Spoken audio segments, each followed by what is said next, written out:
Hello students, इस video में मैं यहाँ पर ओसवाल का अनसॉल्व 3 सैंपल पेपर शुरू करने जा रहा हूँ और ये अनसॉल्व 3 सैंपल पेपर का सेक्शन ए का फर्स्ट क्वेश्चन है जो कि हमें यहाँ पर AP chapter arithmetic progression chapter से दे रखा है।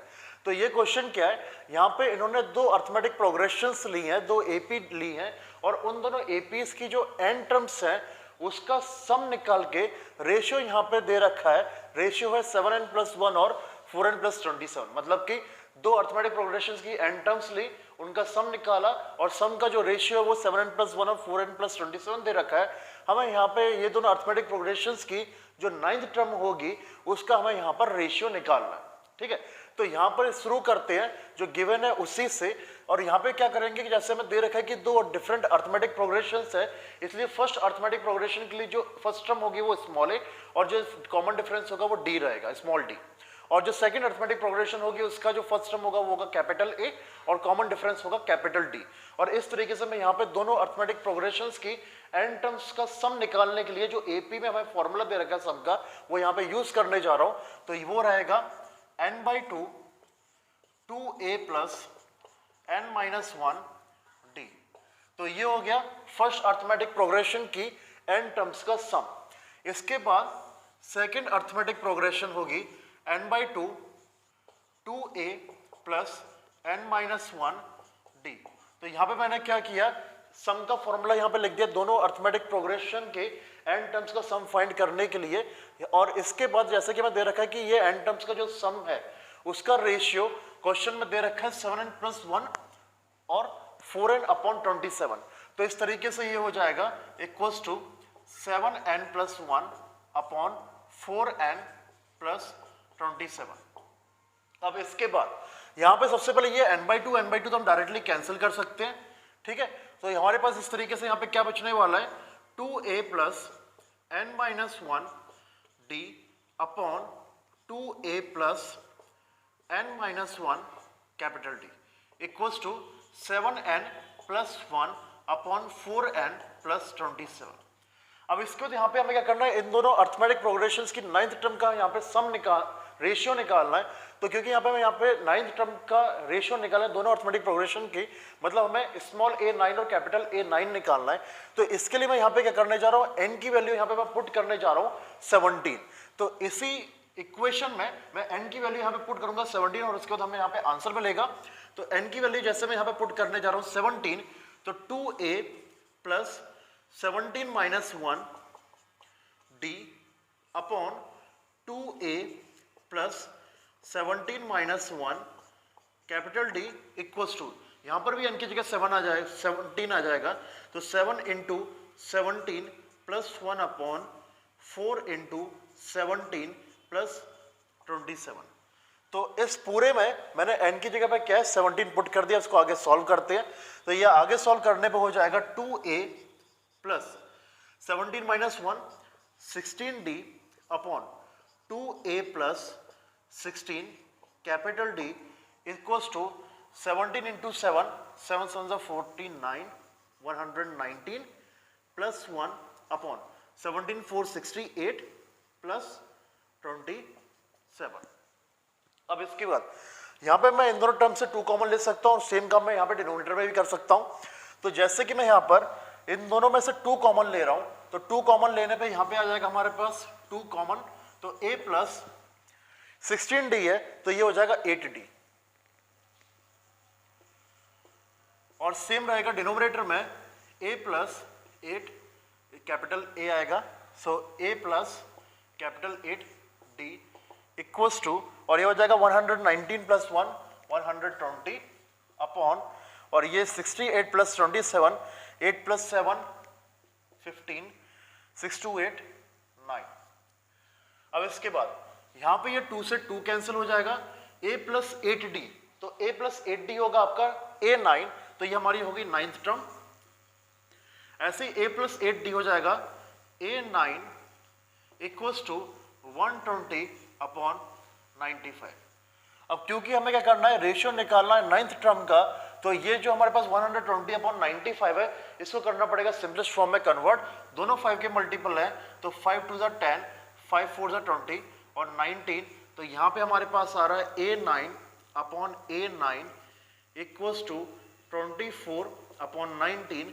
तो यहाँ पे हमारे पास अर्थमेटिक प्रोग्रेशन जो दो हैं उनकी 9th टर्म का जो रेशियो है वो आ रहा है 24:19।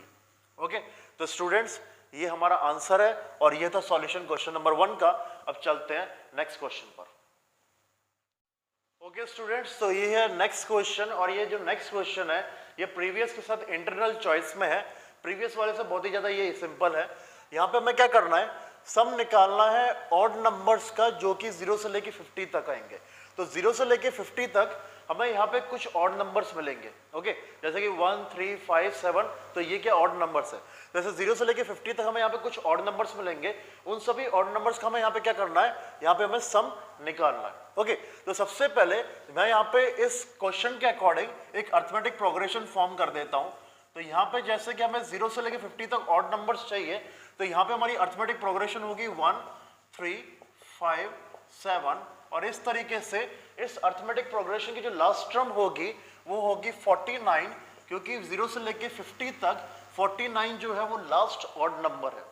अब इसके बाद इस अर्थमेटिक प्रोग्रेशन में कितने नंबर्स अवेलेबल है जो कि ऑड है, या फिर इस अर्थमेटिक प्रोग्रेशन में कितनी टर्म्स हैं, हमें वो निकालना पड़ेगा, मतलब n की वैल्यू निकालनी पड़ेगी।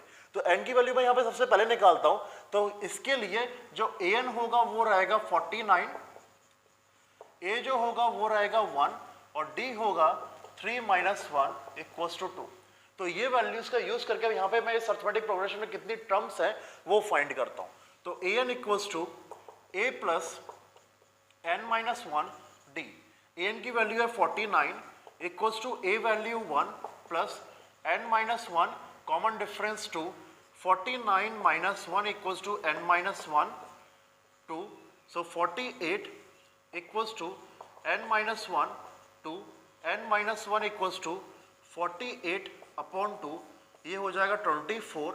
so n - 1 = 24, n = 24 + 1, n = 25।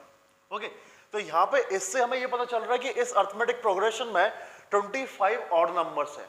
अब यूज करते हैं एसएन का फॉर्मूला। जैसे कि हमारे पास इस अर्थमेटिक प्रोग्रेशन में फर्स्ट टर्म अवेलेबल है, लास्ट टर्म अवेलेबल है, नंबर ऑफ टर्म्स पता है, तो यहाँ पे हम फर्स्ट और लास्ट टर्म का जो सम है जो निकालने वाला फॉर्मूला वो हम यहाँ पे यूज करेंगे। तो अगर हम किसी अर्थमेटिक प्रोग्रेशन की फर्स्ट और लास्ट टर्म जानते हैं और n टर्म्स का हमें अगर सम निकालना है तो फॉर्मूला रहता है Sn = n/2 a + l। तो ये फॉर्मूला हम यूज करते हैं जब हम अर्थमेटिक प्रोग्रेशन की फर्स्ट और लास्ट टर्म जानते हैं और n टर्म्स का हमें सम निकालना होता है। तो यहाँ पे हमें सम निकालना है कितनी टर्म्स का, 25 टर्म्स का। तो S25 = 25/2, फर्स्ट टर्म है 1 और लास्ट टर्म है 49। तो ये हो जाएगा 25/2 × 49 + 1 हो जाएगा 50। 50 को हम 2 से कैंसिल कर सकते हैं, आएगा 25। तो ये हो जाएगा 25 × 25 = 625। तो यहाँ पे इस अर्थमेटिक प्रोग्रेशन में जो 25 टर्म्स हैं उनका सम है 625। मतलब इस अर्थमेटिक प्रोग्रेशन में 0 से लेकर 50 तक जितने भी ऑड नंबर्स होंगे उन ऑड नंबर्स का जो सम है वो 625 है। तो स्टूडेंट्स ये था हमारे क्वेश्चन नंबर 1 में जो इंटरनल चॉइस में क्वेश्चन दे रखा था उसका सॉल्यूशन। इस वीडियो में अगर अभी तक आप बने हुए हैं तो इस वीडियो को जरूर लाइक कर दें और चैनल को जरूर सब्सक्राइब कर दें, जिससे नेक्स्ट टाइम मैं जब भी इस तरह की वीडियो बनाऊं तो आपको नोटिफिकेशन सबसे पहले मिले। तो चलते हैं स्टूडेंट्स अगले क्वेश्चन पर। ओके स्टूडेंट्स, तो ये हमारा क्वेश्चन नंबर 2 जो कि है क्वाड्रेटिक इक्वेशंस चैप्टर से। तो ये क्वेश्चन नंबर 2 में हमें यहाँ पे क्या करना है, ये क्वाड्रेटिक इक्वेशन हमें यहाँ पे दे रखी है। इस क्वाड्रेटिक इक्वेशन के हमें यहाँ पे रूट्स निकालने हैं, मतलब इसकी एक्स की वेरिएबल की वैल्यू फाइंड करनी है। ओके, तो सॉल्व करते हैं इसको। तो ये जो 3x - 8/x = 2 दे रखा है, तो सबसे पहले क्या करते हैं, ये जो 3x है इसको हम यहाँ पे क्या करते हैं, फ्रैक्शन फॉर्म में कन्वर्ट करते हैं, इसके नीचे 1 लगा के। और 1 और x का जो एलसीएम है वो आना है x ही। 1 से x को डिवाइड करोगे तो x आएगा और x से 3x का प्रोडक्ट करोगे तो 3x² आएगा। माइनस साइन, x से x को डिवाइड करोगे तो 1 आएगा, 1 × 8 होगा 8 = 2। अब इसके बाद हम यहाँ पे x का करते हैं क्रॉस मल्टीप्लिकेशन, तो x जाएगा राइट हैंड साइड में, तो ये हो जाएगा 2x। तो ये हो जाएगा 3x² - 8 = 2x। अब इसके लिए यहाँ पे हम एक क्वाड्रेटिक इक्वेशन फॉर्म करते हैं, तो 2x को यहाँ पे शिफ्ट कर लेंगे तो ये हो जाएगा 3x² - 2x - 8 = 0। अब इसके हमें यहाँ पे क्या करना है, इस क्वाड्रेटिक इक्वेशन को सॉल्व करना है। मैं इसको सॉल्व करने जा रहा हूँ फैक्टराइजेशन मेथड से। तो यहाँ पे मैं दो नंबर चाहिए जिनका प्रोडक्ट होना चाहिए -24 और दो नंबर चाहिए उनका सम कितना होना चाहिए, -2 होना चाहिए। तो इस तरीके से हमें दो नंबर निकालने जिनका प्रोडक्ट होना चाहिए -24 और सम होना चाहिए -2। तो ये नंबर होंगे हमारे -6 और +4, ठीक है, क्योंकि -6 और +4 का जो प्रोडक्ट होगा वो होगा -24 और इन दोनों का सम होगा -2। तो -6 और 4 हमारे वही टर्म है जिसका हम यूज करेंगे मिडिल टर्म स्प्लिटिंग के लिए। तो 3x² ये हो जाएगा -6x + 4x - 8 = 0। अब इसके बाद फर्स्ट टू टर्म्स में से हम कॉमन ले सकते हैं 3x, तो यहाँ पे बचेगा सिर्फ x माइनस यहाँ पे बचेगा सिर्फ 2 और नेक्स्ट टू टर्म से हम कॉमन ले सकते हैं +4, तो ये बचेगा x - 2 = 0। अब इसके बाद दोनों टर्म्स से हम कॉमन ले सकते हैं x - 2, तो जैसे ही हम x - 2 कॉमन लेते हैं दोनों टर्म्स में से, फर्स्ट टर्म में बचेगा हमारे पास सिर्फ 3x और सेकेंड टर्म में बचेगा +4 = 0। अब इसके बाद 1 बाय 1 हम दोनों ब्रैकेट्स को 0 से कंपेयर करते हैं। तो सबसे पहले x - 2 = 0, ओके, तो x = 2 हो जाएगा इस तरीके से 2, तो ये आ गया हमारा पहला रूट। इसके बाद 3x + 4 = 0, तो 3x + 4 = 0, 3x = -4, देन x = -4/3, ये आ गया हमारा यहाँ पर इसका सेकेंड रूट। तो स्टूडेंट्स ये रहे हमारे पास दो रूट्स, x = 2, x = -4/3। तो ये था स्टूडेंट सॉल्यूशन हमारे इस क्वेश्चन नंबर 2 का। अब हम बढ़ते हैं इसके नेक्स्ट क्वेश्चन पर। अभी तक आप वीडियो को लाइक नहीं किया तो लाइक कर देना, चैनल को जरूर सब्सक्राइब कर दो। अब देखते हैं question number 3 unsolved 3 sample paper का। स्टूडेंट्स ये है क्वेश्चन नंबर 3 सर्किल्स चैप्टर से। तो देखते हैं इस क्वेश्चन में क्या दे रखा है। A tangent AB is drawn parallel to a chord CD of a circle as shown in figure। मतलब यहाँ पे जो टेंजेंट हमें ये AB दिखाई दे रहा है ना, ये क्या, ये जो कॉर्ड CD है, इस CD कॉर्ड के यहाँ पर क्या पैरेलल है, ठीक है। AB जो ये टेंजेंट है, ये जो CD कॉर्ड है, ये दोनों क्या आपस में पैरेलल है। हमें यहाँ पे प्रूव करना है कि ये जो ACD ट्राइंगल यहाँ पे बन रहा है, ये ACD ट्राइंगल यहाँ पर क्या आइसोसेलेस ट्राइंगल है, ठीक है। देखो अब ये कैसे होगा। इस सर्किल का जो ये O है, ये यहाँ पे सेंटर है, ठीक है, ये सर्किल का सेंटर है O और यहाँ पे ये है टेंजेंट और A है पॉइंट ऑफ कांटेक्ट। तो हम जानते हैं कि टेंजेंट और ये जो रेडियस है OA, इसके बीच में पॉइंट ऑफ कांटेक्ट पे जो एंगल होगा वो होगा 90 डिग्री। इस वजह से ये जो एंगल हमें मिल रहा है, ये एंगल यहाँ पर क्या होगा 90 डिग्री का BAO, क्योंकि ये टेंजेंट और रेडियस के बीच में है पॉइंट ऑफ कांटेक्ट पर। अब इसके बाद क्योंकि आपका ये जो टेंजेंट है और ये जो कॉर्ड है, ये दोनों यहाँ पर क्या है पैरेलल है। अब जैसे कि ये पैरेलल है, तो जैसे ये एंगल हमारा 90 डिग्री है, तो ये एंगल भी यहाँ पर 90 डिग्री होगा और ये होगा आपका अल्टरनेट इंटीरियर एंगल प्रॉपर्टी से। तो ये मिल गया हमें यहाँ पे क्या है 90 डिग्री एंगल। अब इसके बाद नेक्स्ट यहाँ पे हम क्या करने वाले हैं, आपका ये एंगल 90 डिग्री, तो ये एंगल भी 90 डिग्री आ जाएगा और यहाँ पे मैं इसको नाम दे देता हूँ E। तो यहाँ पे मैं क्या करूंगा, ये जो AEC ट्राइंगल है और ये जो AED ट्राइंगल है, इन दोनों ट्राइंगल्स को मैं यहाँ पे प्रूव करूंगा कॉन्करेंट। कैसे होगा, दोनों में AE आ रहा है कॉमन, उसके बाद दोनों में यहाँ पे क्या राइट एंगल है और उसके बाद यहाँ पे थर्ड यहाँ पे क्या है कि O सेंटर से ये जो कॉर्ड है इस पे परपेंडिकुलर है। इस वजह से क्या रहेगा कि ये जो सेंटर से जो परपेंडिकुलर है कॉर्ड पर, ये कॉर्ड को करेगा बाइसेक्ट और ये आपका जो CE है वो ED के इक्वल होगा। और ये क्लास 9 की प्रॉपर्टी है कि perpendicular from centre of a circle to any chord bisects the chord. तो इस तरीके से आपका ये साइड हो गया कॉमन, ये एंगल आ गया दोनों ट्रायंगल्स में 90 डिग्री और ये दोनों में होगा इक्वल। तो SCS कॉन्ग्रेंट रूल से ये दोनों ट्रायंगल्स होंगे कॉन्ग्रेंट और बाय CPCT AC हो जाएगा AD के इक्वल और इस तरीके से हमारा ACD हो जाएगा आइसोसेलेस ट्रायंगल। तो अब इसका सॉल्यूशन किस तरीके से आएगा वो मैं यहाँ पे लिखने जा रहा हूँ। तो इसका सॉल्यूशन होगा, तो सबसे पहले यहाँ पे जैसे कि हमें फाइंड करना है एंगल BAO, तो यहाँ पे हम लिखते हैं कि angle BAO is equals to 90 degree और रीजन लिख सकते हैं यहाँ पे angle between tangent and radius at point of contact. Okay, तो ये जो एंगल है ये टेंजेंट और रेडियस के बीच में है पॉइंट ऑफ कांटेक्ट पर। तो इस वजह से इसका मेजर क्या होगा 90 डिग्री, जिसमें AB है टेंजेंट और OA है यहाँ पर रेडियस। अब इसके बाद नेक्स्ट यहाँ पे हमारा जो एंगल AED है वो होगा 90 डिग्री। तो यहाँ पे मैं लिख सकता हूं कि एंगल जो BAE है, एंगल जो BAO वही है BAE, ठीक है। तो BAO और BAE में कोई डिफरेंस नहीं है, तो ये एंगल जो है BAE और सेकंड एंगल यहां पर है AED। ओके, तो यहां पे जो एंगल BAE है वो है आपका ये वाला एंगल और सेकंड जो एंगल AED है वो आपका है ये वाला एंगल। तो ये दोनों एंगल्स यहां पर होंगे इक्वल, क्योंकि ये दोनों एंगल्स यहां पर क्या है, अल्टरनेट इंटीरियर एंगल, और एक का मेजर 90 डिग्री है तो दूसरे का मेजर भी 90 डिग्री होगा। और रीजन लिख देते हैं अल्टरनेट इंटीरियर एंगल्स। ओके, तो क्योंकि ये दोनों अल्टरनेट इंटीरियर एंगल्स है तो इस वजह से इक्वल होंगे, एक 90 डिग्री है तो दूसरा भी 90 डिग्री होगा। अब आते हैं नेक्स्ट यहाँ पर, और नेक्स्ट यहाँ पर क्या होगा, हम यहाँ पर ये जो CE है और जो ED है इन दोनों को मैं यहाँ पे इक्वल करता हूं। तो यहाँ पर क्या रहेगा कि आपका जो CE है वो इक्वल है ED के, और CE और ED ये दोनों इक्वल इसीलिए है क्योंकि यहाँ पर जो OE है ये परपेंडिकुलर है CD पर, और क्योंकि O यहाँ पर सेंटर है तो सेंटर से हमने कॉर्ड पर एक परपेंडिकुलर ड्रॉ कर दिया तो ये बाइसेक्ट करेगा। तो यहाँ पे लिखेंगे कि perpendicular from centre, perpendicular from centre to a chord bisects the chord।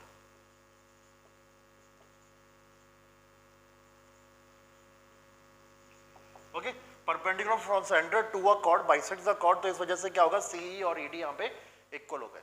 अब इसके बाद यहाँ पे हम आते हैं ट्राइंगल ACE और ट्राइंगल ADE को कॉन्ग्रुएंट प्रूव करने के लिए। So in triangle ACE and triangle ADE, तो ये दोनों ट्राइंगल्स में सबसे पहले यहां पर AE है कॉमन, रीजन कॉमन लिख देते हैं। Second, angle AEC equals to होगा एंगल AED के। ओके, AEC होगा AED एंगल के इक्वल, रीजन ईच 90 डिग्री। और थर्ड यहां पर रहेगा CE इक्वल्स टू DE, और ये हम पहले से ही प्रूव कर चुके हैं। तो यहां पर by SAS concurrent rule, SAS concurrent rule से ट्राइंगल ACE कॉन्करेंट रहेगा ट्राइंगल ADE के। अब जैसे कि यहां पे ट्राइंगल ACE और ADE कॉन्ग्रेंट हो चुके हैं तो CPCT से आपका जो AC और वो AD इक्वल होंगे, और यहीं पे हमारा ये सॉल्यूशन कंप्लीट हो रहा है। तो जैसे कि AC और AD यहां पर हम इक्वल प्रूव कर चुके हैं, तो जैसे कि यहां पे ये दोनों इक्वल हो चुके हैं CPCT से, तो ACD यहां पे क्या हो गया, आइसोसेलेस ट्राइंगल, क्योंकि इसकी दो साइड्स यहां पर इक्वल हो गई। तो यहां पे लिखेंगे therefore triangle ACD is an isosceles triangle। ठीक है स्टूडेंट्स, तो ये था सॉल्यूशन हमारे इस क्वेश्चन नंबर 3 का। अब हम बढ़ते हैं नेक्स्ट क्वेश्चन नंबर 4 पर। तो स्टूडेंट्स ये है question number 4 surface area and volume chapter से।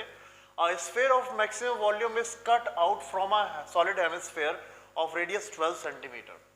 Find the volume of the cut out sphere. मतलब क्या है कि यहाँ पे सबसे पहले एक हेमिस्फीयर है, ठीक है। तो ये हो गया यहाँ पर हेमिस्फीयर, तो ये है हेमिस्फीयर सबसे पहले, और इस हेमिस्फीयर में हमें इसका जो रेडियस है वो दे रखा है 12 सेंटीमीटर। तो ये हमें यहाँ पे दे रखा है 12 सेंटीमीटर के इक्वल। ओके, अब इसमें से क्या किया है, एक स्फीयर जो कि मैक्सिमम वॉल्यूम का है वो कट कर दिया है इस हेमिस्फेयर में से जिसका रेडियस है 12 सेंटीमीटर, तो ये जो हेमिस्फेयर है जिसका रेडियस 12 सेंटीमीटर है, इसमें से एक स्फीयर, ओके, इस हेमिस्फेयर में से जिसका रेडियस 12 सेंटीमीटर है, इसमें से एक स्फीयर को यहाँ पे कट करके रिमूव कर दिया। तो जो स्फीयर है वो कुछ इस तरीके से होगा, ओके, तो जो स्फीयर है वो कुछ इस तरीके से होगा। तो इस हेमिस्फीयर में से एक सबसे बड़ा जो स्फीयर है वो हमने यहाँ पे क्या कर दिया, कट करके रिमूव कर दिया। उसी का हमें यहाँ पे क्या करना है, वॉल्यूम निकालना है। अब वॉल्यूम का फॉर्मूला क्या होगा, 4/3 पाई आर क्यूब स्फीयर का।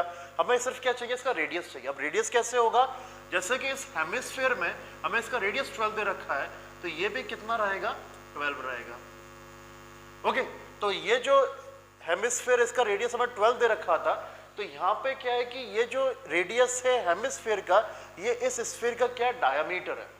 तो स्फीयर का जो डायमीटर है वो कितना हो गया, 12 सेंटीमीटर हो गया। तो स्फीयर का जो रेडियस है वो कितना हो जाएगा, 6 सेंटीमीटर हो जाएगा। बस इसी का यूज करके हमें यहाँ पे आंसर निकाल देना है। तो यहाँ पर सॉल्यूशन में आएगा कि स्फीयर डायमीटर, तो ये जो स्फीयर है इसका डायमीटर हमारे पास आ चुका है 12 सेंटीमीटर, तो रेडियस आएगा 6 सेंटीमीटर। अब हमें यहां पे क्या निकालना है, इसका वॉल्यूम। तो वॉल्यूम ऑफ स्फीयर,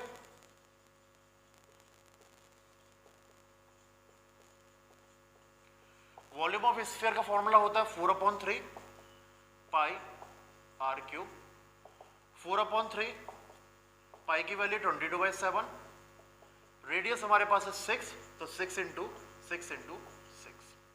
अब इसका 3 से हमारा ये 6 कैंसिल हो गया, 2 आ गया, और कुछ कैंसिलेशन यहाँ पे पॉसिबल नहीं है। मैं एक काम करता हूँ, 22/7 की जगह पाई की वैल्यू 3.14 ही ले लेता हूँ। तो 4 इंटू 3.14 इंटू 6 हो जाएगा 36, 36 2 हो जाएगा 72, 72 इंटू 4 हो जाएगा 4 2 8, 7 4 28 इंटू 3.14। तो ये जो मल्टीप्लीकेशन है यही हमारा यहाँ पे आंसर होने वाला है। तो 288 इंटू 3.14, 4832, 32 335, 4 2 8, 9 10 11, 8 8 2, 3 8 24, 26, 3 2 6 7 8। तो यहाँ पर आ जाएगा ये 2, 8 5 13, 8 4 12 13 14, 6 2 8 9 10, 8 + 1 9, 2 डेसिमल। तो यहाँ पर हमारे पास वॉल्यूम आ रहा है 904.32 सेंटीमीटर क्यूब, ओके। तो स्टूडेंट्स ये था इस स्फीयर का वॉल्यूम 904.32 सेंटीमीटर क्यूब। ये हमारे क्वेश्चन नंबर 4 का सॉल्यूशन। अब चलते हैं नेक्स्ट क्वेश्चन पर। तो स्टूडेंट्स ये हमारा क्वेश्चन नंबर 5 स्टैटिस्टिक्स चैप्टर से। अब इस क्वेश्चन में क्या है, find the unknown entries in the following distribution of Heights of students in a class, okay. तो यहाँ पर देख सकते हैं ये जो हमें डेटा दे रखा है, इस डेटा में हमें यहाँ पे हाइट दे रखी है, ओके, और ये जो हाइट है यहाँ पे सेंटीमीटर में दे रखी है, और यहाँ पे हमें फ्रीक्वेंसी दे रखी है। फ्रीक्वेंसी का मतलब ये है कि एक पर्टिकुलर हाइट रेंज में कितने स्टूडेंट्स लाई कर रहे हैं, मतलब कि 140 से लेकर 145 जैसे ये हमें फर्स्ट इंटरवल दे रखा है, तो 4 स्टूडेंट्स हैं जिनकी हाइट 140 से लेकर 145 सेंटीमीटर तक है। अब यहाँ पे हमें क्या करना है, हमें यहाँ पे निकालना है कि इस क्लास में टोटल स्टूडेंट्स कितने हैं पहली बात, और उसके बाद यहाँ पे जो अननोन एंट्रीज है वो भी हमें फाइंड करनी है। अननोन एंट्रीज कैसे देख सकते हो, यहाँ पे इस इंटरवल का फ्रीक्वेंसी मिसिंग है, यहाँ पे भी एक मिसिंग है, उसके बाद यहाँ पे हमारे लास्ट CF मिसिंग है, और यहाँ पे भी हमारे पास एक CF मिसिंग है, ठीक है। तो यहाँ पे हमें X Y Z U इनकी वैल्यूज निकालनी है, और हमें क्या करना है, सारी फ्रीक्वेंसीज का सम भी यहाँ पर निकालना है। अब यहाँ पे देखो स्टूडेंट्स है कि कैसे हमें यहाँ पे क्लास इंटरवल्स दे रखे हैं, फ्रीक्वेंसी दे रखी है, और क्यूमुलेटिव फ्रीक्वेंसी दे रखी है। क्यूमुलेटिव फ्रीक्वेंसी का हम यूज करते हैं किसमें, मीडियन में, लेकिन यहाँ पे मीडियन से रिलेटेड कुछ भी नहीं है। अब देखो सबसे पहले हम यहाँ पे ये जानते हैं कि आपका किसी भी इंटरवल का, जैसे ही मैं बात कर रहा हूँ, इस इंटरवल की जो ये क्यूमुलेटिव फ्रीक्वेंसी है वो क्या होगी, इस इंटरवल की frequency plus previous CF, okay. तो ये जो 8 है ये कैसे आया, x और 4 का सम करके। तो इस तरीके से हम क्या करेंगे, यहाँ पे x की वैल्यू निकाल लेते हैं सबसे पहले। तो ये जो क्यूमुलेटिव फ्रीक्वेंसी 8 है ये प्रीवियस CF और फ्रीक्वेंसी का सम करके है, तो x + 4, तो ये जो x और 4 का जो सम है वो किसके इक्वल होगा, 8 के इक्वल होगा। तो x इक्वल्स टू हो जाएगा 8 माइनस 4, तो x की वैल्यू कितनी आ गई है 4। तो पहला हमें यहाँ पे निकल चुका है x इक्वल्स टू 4। अब इसके बाद नेक्स्ट हमें इस इंटरवल का CF निकालना है। CF क्या होगा, इंटरवल की फ्रीक्वेंसी और प्रीवियस CF दोनों का सम। तो प्रीवियस CF 8, इंटरवल की फ्रीक्वेंसी 8, तो 8 प्लस 8 कितना हो जाएगा 16। तो y की वैल्यू कितनी आ गई है 16। तो y इक्वल्स टू क्या रहेगा आपका 8 प्लस 8, तो y इक्वल्स टू हमारे पास कितना आ चुका है 16। तो y की वैल्यू है हमारे पास 16।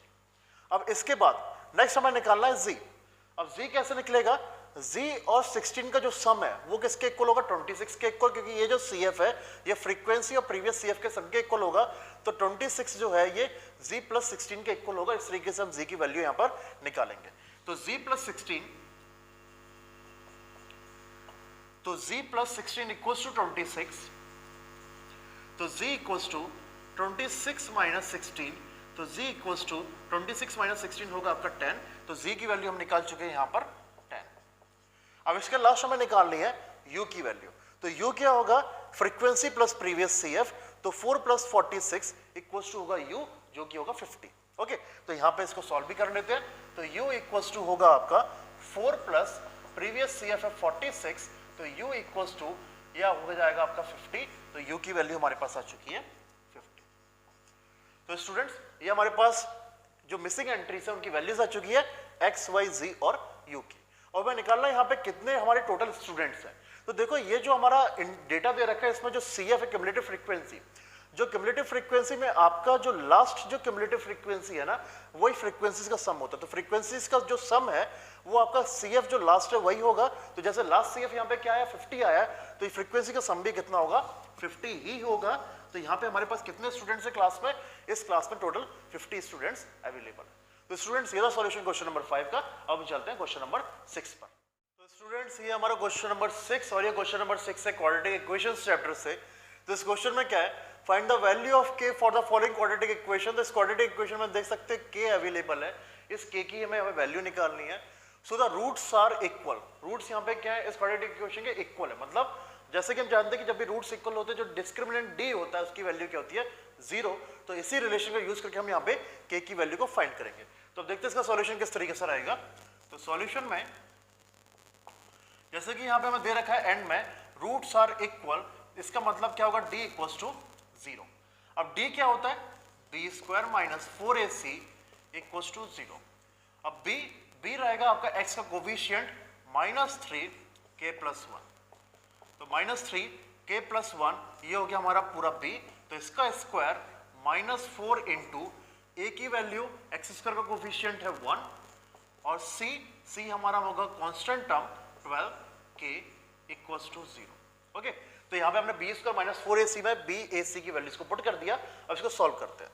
तो यहाँ पे जो -3k प्लस 1 का होल स्क्वायर है तो ये पावर टू -3 और k प्लस 1 दोनों पर आएगा। तो -3 का जो स्क्वायर है वो हो जाएगा 9 और k प्लस 1 होल स्क्वायर में हमें लगाना पड़ेगा a plus b whole square की identity. -4 into 1 4, 4 into 12 48k equals to 0। अब इसके बाद 9 यहाँ पे k प्लस 1 होल स्क्वायर में लगाते हैं a plus b whole square की आइडेंटिटी जो होता है a square plus b square plus 2 a into b मतलब k इंटू 1 2k। मैं -48 को यहीं पर रखता हूं तो -48k इक्वल्स टू 0। अब इसके बाद ब्रैकेट को ऑफ करते हैं तो 9k square plus 9 plus 9 to 18k minus 48k equals to 0।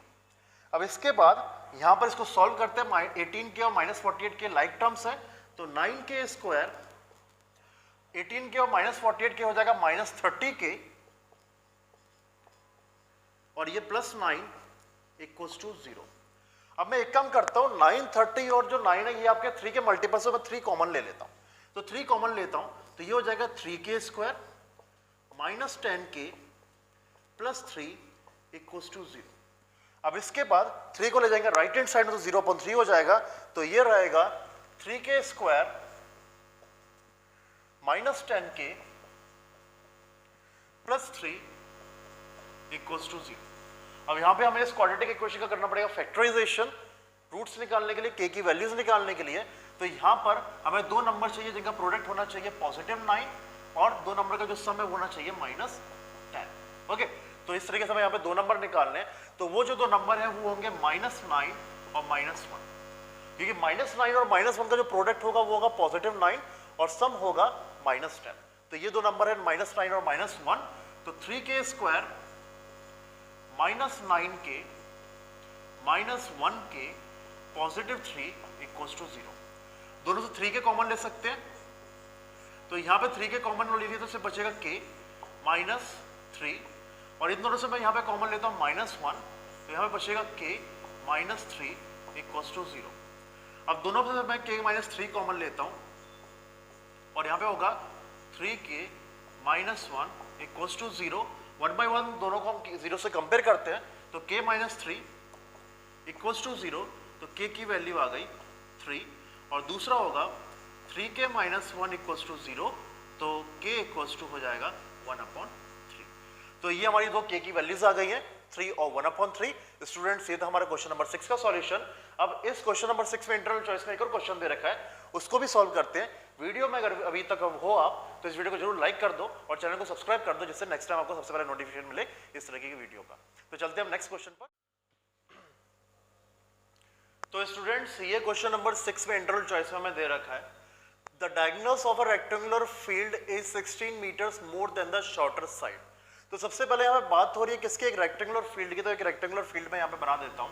तो यहाँ पे एक रेक्टेंगल बनाते हैं, तो ये रहा हमारा रेक्टेंगल। ओके, और इस रेक्टेंगल में यहाँ पे नेम कर देता हूँ ABCD। ठीक है, तो ये हो गया रेक्टेंगल और इस रेक्टेंगल का नेम हमने कर दिया ABCD। अब क्या दे रखा है, जो डायगोनल है वो 16 मीटर्स ज्यादा है शॉर्टर साइड से। तो यहाँ पर जो शॉर्टर साइड है वो AD, इसको मैं मान लेता हूँ इसकी लेंथ है x मीटर्स। तो जो डायगोनल है, जैसे कि यहाँ पे रहेगा DB, तो जो डायगोनल है वो कितना 16 मीटर्स ज्यादा है, मतलब डायगोनल की लेंथ हो जाएगी x + 16। ओके, तो मैंने शॉर्टर साइड को यहाँ पे कंसीडर कर लिया x मीटर का, तो जो डायगोनल है वो कितना हो गया 16 मीटर्स यहाँ पर ज्यादा है, तो x + 16 हो गया। If the longer side is 14 metres more than the shorter side, और ये जो लॉन्गर साइड है ये शॉर्टर साइड से 14 मीटर्स ज्यादा है, तो ये हो जाएगा x + 14। हमें यहाँ पे फाइंड करना है लेंथ इस फील्ड की साइड्स की, मतलब हमें यहाँ पर इस रेक्टेंगुलर फील्ड की लेंथ और ब्रेथ निकालनी। कैसे करेंगे, जैसे कि हम जानते हैं कि रेक्टेंगल में हर एक एंगल का मेजर होता है 90 डिग्री, तो ये एंगल होगा 90 डिग्री। और इसके तो यहाँ पे हमें दिख रहा है कि ट्राइंगल जो DAB है ये एक राइट एंगल ट्राइंगल है, और राइट एंगल ट्राइंगल में हम लगा सकते हैं पाइथागोरस थ्योरम। पाइथागोरस थ्योरम का यूज करके हम यहाँ पर x की वैल्यू निकालेंगे। तो बढ़ते इसके सॉल्यूशन की तरफ। इसका सॉल्यूशन होगा, तो सॉल्यूशन में सबसे पहले इन ट्राइंगल ADB, तो ट्राइंगल ADB में जो हाइपोटेन्यूज है वो है DB, तो DB का स्क्वायर होगा perpendicular AD square plus base AB square. अब यहाँ पर डायगोनल है x + 16, तो x + 16 का whole square equals to AD x² plus AB x + 14 whole square. ठीक है, अब इसके बाद यहाँ पे a + b होल स्क्वायर का फॉर्मूला लगाते हैं, तो ये हो जाएगा x² प्लस 16 का स्क्वायर होगा 256 प्लस 2 × x × 16 मतलब 32x equals to x² plus, इसमें भी a + b होल स्क्वायर का आइडेंटिटी लगेगा, तो x² प्लस 14 का स्क्वायर हो जाएगा 196 प्लस 2 × x × 14 मतलब 28x। अब इसके बाद मैं इन तीनों को भी लेफ्ट हैंड साइड से राइट हैंड साइड में शिफ्ट करता हूं, तो लेफ्ट हैंड साइड में रह जाएगा 0 और ये हो जाएगा x² प्लस x² हो जाएगा 2x² plus 196 plus 28x minus x² minus 256 minus 32x 0 equals to 2x² में से x² जाएगा तो बचेगा x², और इसके बाद आपका 28x पॉजिटिव माइनस 32x, तो ये रहेगा -4x, पॉजिटिव 196 माइनस 256, तो 6 - 6 होगा 0, नेगेटिव साइन रहेगा। 5 15 - 9 हो जाएगा ये 6, और इसके बाद ये हो जाएगा 1 - 1 0, तो ये -60 ही रहेगा। ठीक है, तो इस तरीके से हमारी जो क्वाड्रेटिक इक्वेशन हमें बन रही है x square minus 4x minus 60 equals to 0। अब यहां पे हमें दो नंबर निकाले जिनका प्रोडक्ट होना चाहिए कितना, माइनस 60, और सम होना चाहिए माइनस 4। दो नंबर्स यहां पर ले लेते हैं, माइनस 10 और पॉजिटिव 6, क्योंकि माइनस 10 और पॉजिटिव 6 का जो प्रोडक्ट होगा वो माइनस 60 होगा और इन दोनों का सम कितना होगा, माइनस 4। ठीक है, तो x square minus 10x positive 6x minus 60 equals to 0। First two terms में से यहां पर x कॉमन ले लेते हैं, x minus 10, next two terms में पॉजिटिव 6 कॉमन ले लेते हैं, x माइनस 10 इक्वल्स टू 0। अब आप x माइनस 10 कॉमन ले सकते हैं, तो ये हो जाएगा x प्लस 6 इक्वल्स टू 0। दोनों को कंपेयर करते हैं 0 से, तो एक तो हो जाएगा x माइनस 10 इक्वल्स टू 0 और x माइनस 10 इक्वल्स टू 0, तो x की वैल्यू यहां पे आ गई है 10। दूसरा है x प्लस 6, तो x plus 6 equals to 0, x equals to minus 6। अब हमने x कंसीडर किया था शॉर्टर साइड, और शॉर्टर साइड या फिर जो भी साइड है वो आपकी नेगेटिव उसकी लेंथ नहीं हो सकती, तो हमें x की वैल्यू ये कंसीडर करनी पड़ेगी। तो यहां पे जो ब्रेथ है ये हो जाएगा 10 मीटर्स का, और जो लेंथ है ये कितना दे रखा है, x प्लस 14, तो 10 प्लस 14 ये हो जाएगा 24 मीटर्स।